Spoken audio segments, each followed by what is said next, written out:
பிரியத்தமா மலிச்சினி கொஞ்சம் பிரளயமா. எனக்கு இந்த பாட்டு ரொம்ப பிடிக்கும் பார்த்துக்கோங்க. தெலுங்கு பாட்டு அர்த்தம் புரியாது, இருந்தாலுமே ரொம்ப வந்து வைபா இருக்கும். அப்படியே நம்ம சாப்பாடு எப்படி பார்த்துலாமா. எங்க அண்ணன் வந்து எங்க வீட்டுல தான் நீ சாப்பிட்டாம தெரியுங்க, சாப்பிட்டுட்டு மிச்சம் வச்சிருக்கான். சரி என்ன அதை கூட கொஞ்சம் உரப்பு ஆடுவோம். నల్లని కాజు కట్టి కాజుగ పెట్టి కన్నా కట్టి వెట్టలే సండే కొట్టి ஓட்டி ஆனா ஒன்ல பெட்டி. தெலுங்கு பீப்புள் யாராவது நீங்க பாத்துருந்தீங்கன்னா தப்பு தப்பா பாடுங்க, சண்டைக்கு வந்துடாதீங்க. அடுத்தது வந்து இங்க பாருங்க, கலவாமியில எங்க ஒரு வட்ட புல்லா வச்சிருக்கா.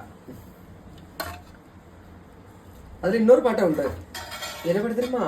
நான் பாட இப்ப பாருங்க.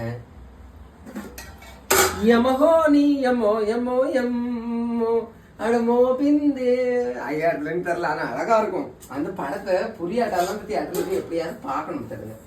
அந்த அந்திரலோக சுந்தரியா ஏதோ வரும். கிழங்குலையுமே கொஞ்சம் வந்து இப்படியே மீன் கறி எடுத்து ஊற்றி அப்படியே சேர்த்து சாப்பிட்டு நினைச்சிருங்களா, வேற லெவல்ல இருக்கும். ஓகேவா? ரொம்ப சந்தோஷமா இருக்குங்க. நீங்க எல்லாம் சாப்பிட்டாச்சா? உங்களுக்கு அந்த மாதிரிலாம் சாப்பிட பிடிக்கும்னா நீங்க கமெண்ட்ல சொல்லுங்க. அந்த படத்தை பத்தியும் நான் பாடின பாடல்களை பத்தி எல்லாம் தெரிஞ்சாலும் நீங்க கமெண்ட்ல சொல்லுங்க. செலக்ட் பண்ணுங்க. தேங்க்யூ.